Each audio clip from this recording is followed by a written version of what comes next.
गुरुग्राम में लगातार बिल्डर्स बिना किसानों की और बिना जमींदारों की रजामंदी के उनकी जमीनों की रजिस्ट्री करा रहे हैं, म्यूटेशन करा रहे हैं।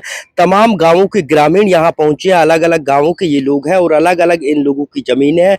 उन जमीनों को किस तरह से बिल्डर जो है अपने नाम करा रहे हैं और उन पर जो है करोड़ों रुपए कमाने का काम कर रहे हैं। कुछ लोग हमारे साथ मौजूद है। सर, कौन सा गाँव है आपका और कितनी जमीन? हमारा गांव धूमसपुर है और हमारी 12 एकड़ जमीन है और हमारी पुश्तैनी जमीन है। और इस पुश्तैनी जमीन पर एक जो फ्रॉड व्यक्ति है, फ्रॉड बिल्डर है, उसका नाम है अमित कात्याल। बिल्डर तो है ही नहीं, फ्रॉड है। तो उसने हमसे एक एग्रीमेंट किया 2010 में, अनरजिस्टर्ड एग्रीमेंट था। मात्र हमें उसने 48 करोड़ में 6 करोड़ रुपये दिए। बाकी रकम कही कि 45 दिन में दे करके मैं रजिस्ट्री करा लूंगा। रकम उसने दी नहीं। 2016 तक मामला ऐसे ही चलता रहा। 2016 में जो एग्रीमेंट हुआ था वो हमने रद्द कर दिया। उसके खिलाफ वो कोर्ट में आ गया। कोर्ट ने उसमें स्टे कर दिया। स्टे आज तक भी इफेक्टिव है, खतौनी में भी दर्ज है। इसके बावजूद उसने जाकर के एनसीएलटी में अपनी कंपनी दिवालिया करा ली। दिवालिया करा करके वहां फ्रॉड ट्रांजैक्शन दिखा दिया, जो एमओयू एग्जिस्ट नहीं करता और जिसको लेकर के कोर्ट में विवाद लंबित है। उसके आधार पर एक फर्जी सेल सर्टिफिकेट लिक्विडेटर के साथ मिलकर के इशू करा लिया। और जो तहसीलदार थे, राजस्व के अधिकारी थे, उन्होंने इस बात को इग्नोर कर दिया कि सिविल कोर्ट में मामला लंबित है। इस बात को भी इग्नोर कर दिया कि कोई रजिस्ट्री नहीं हुई। इस बात को भी इग्नोर कर दिया कि उसमें कोई एड्रेस नहीं है। इसकी जो प्रक्रिया जिसमें नोटिस देना जरूरी होता है संबंधित पार्टीज को, वो नोटिस भी हमें नहीं मिला। और हमें पता चल रहा है कि हमारी जमीन पर म्यूटेशन भी बिठा दी गई है। तो ये फ्रॉड हुआ हमारे साथ में और 16 साल से हम लोग इसमें अटके हुए हैं। हालांकि जमीन पर कब्जा हमारा, मौके पर हम काबिज हैं। और इस अमित कात्याल के खिलाफ और एक इसका पार्टनर है कमल कपूर, और एक लिक्विडेटर है विजेंद्र शर्मा, और एक तहसीलदार है। इनके विरुद्ध हमने कलेक्टर को भी दे रखी है शिकायत, डीसी को, और एक शिकायत हमने सीपी को भी दे रखी है। हमने मुख्य सचिव को भी दे रखी है, पुलिस महानिदेशक को भी दे रखी है, और जो लिक्विडेटर की नियुक्ति करती है उस एजेंसी को भी दे रखी है कि इसका लाइसेंस रद्द करो। यह सीधा भ्रष्टाचार का, रिश्वतखोरी का और फ्रॉड का मामला।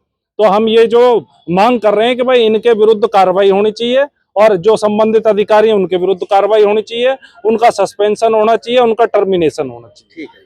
आपका कौन सा गांव है, कितनी जमीन थी और कौन सा बिल्डर था, कैसे आपके साथ? गांव है। हमारी 2.25 एकड़ जमीन थी। 2009 में हमारा कोलैबोरेशन एग्रीमेंट हुआ था। 2013 तक उनको 1500 का 3000 गज के करीब हमें मिलना था डेवलप प्लॉट। वो हमें कुछ नहीं मिला। हमारा जो एग्रीमेंट कोलैबोरेशन एग्रीमेंट होता एबीडब्ल्यू के साथ में, इंटरनली एबीडब्ल्यू ने अपना एग्रीमेंट जो हमारा था वो टाइप कर लिया क्रिस के साथ में। क्रिस का ही 2010 में नाम चेंज हो गया, ब्रह्मा सिटी बन गई। ब्रह्मा सिटी वालों ने हमें अप्रोच किया 2022 में, नवंबर के आसपास, सितंबर के आसपास में। बोल जी हमारे पास एग्रीमेंट आ गया, इसको फुलफिल करो। मुझे कर लेंगे, कोई इशू नहीं है, हमें तो करने के लिए दिया ही आपको। हमारे कुछ लीगल टर्म्स पर उनसे बात अटक गई। उन्होंने हमें लीगल नोटिस भेज दिया, उसका वकील करके हमने उसका जवाब दे दिया। उसके बाद वो कोर्ट में चले गए, हम भी कोर्ट में आ गए। 2022 से हमारा केस लंबित चल रहा था।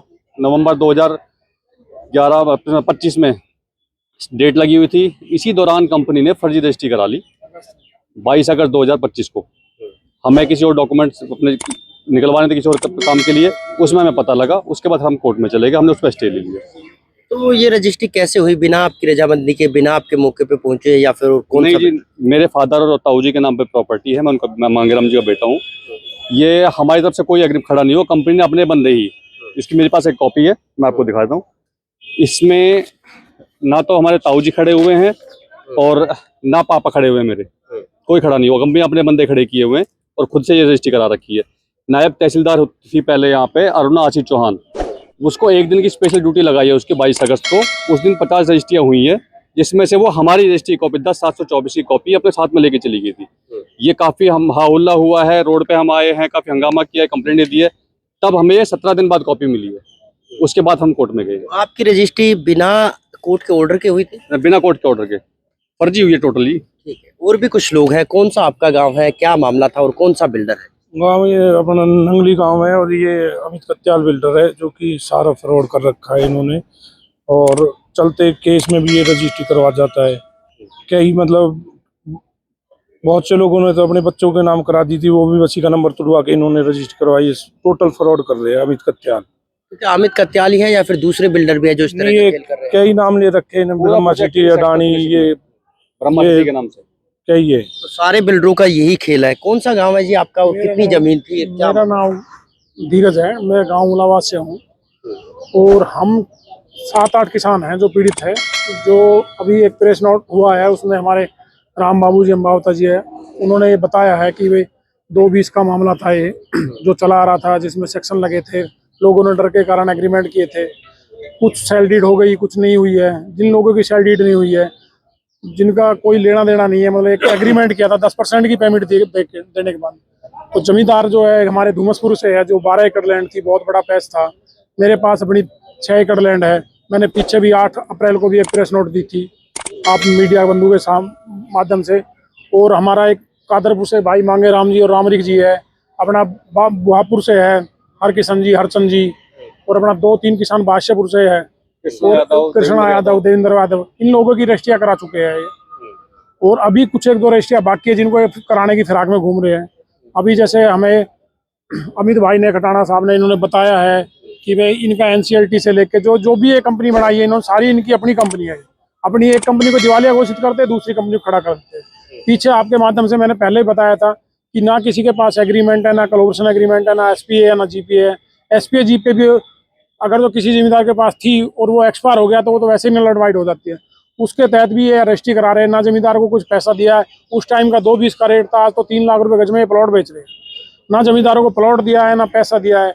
और 15-15 साल हो गए है जो एग्रीमेंटों को चलते। कोर्ट में लंबित मामले चल रहे हैं, कहीं सिटें भी लगी हुई है, मुकदमे भी दर्ज है कोर्टों में, और वहाँ पे मतलब कंटिन्यू कार्रवाई भी चल रही है। एक तरफ तो वहाँ के केस लड़ रहे हैं, इधर से जमींदार लड़ रहे हैं, उधर से वो लड़ रहे हैं, और दूसरी तरफ ये रजिस्ट्री करा रहे हैं तहसीलदार से, उनसे मिले। सर, क्या एक बिल्डर है ये या कई बिल्डरों मिलकर ये खेल कर रहे हैं, और इसमें अधिकारी कितने शामिल होते हैं आपके? इसमें दरअसल ग्रुप ऑफ बिल्डर्स है, और जो अपनी अपनी समस्याएं थी इन भाइयों ने अपनी भी बताई है, पर जो लीगल कैटेना इनके अगेंस्ट है मैं बता देता हूं। तो नंबर 1 तो इनके खिलाफ CBI में, कि CBI कोर्ट पंचकुला में लिटिगेशन पेंडिंग है, विचाराधीन है।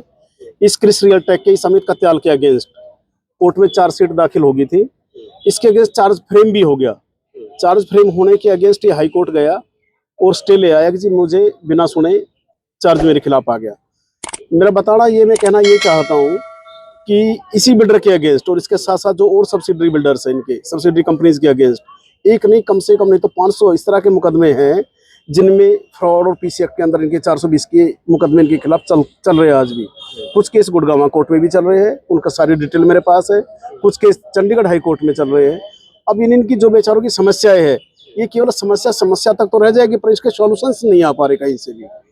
ये परेशानी जो इनको आज आ रही है, इसकी सुनवाई ना सरकारों में हो पा रही, ना पुलिस प्रशासन में हो पा रही, ना राजस्व अधिकारियों के सामने हो पा रही। क्यों नहीं हो पा रहे, क्या कारण आपको? बिल्डर मोनोपोली और बिल्डरों की मिलीभगत, तो बहुत अच्छी पहुंच उनकी, बहुत अच्छा पैसा, जो जमींदार का पैसा इसी से मैनेज कर रहे हैं सिस्टम को। सब सरकार को भी मैनेज करते हैं, अधिकारियों को भी मैनेज करते हैं, लाइसेंस भी फ्रॉड लेके आते हैं।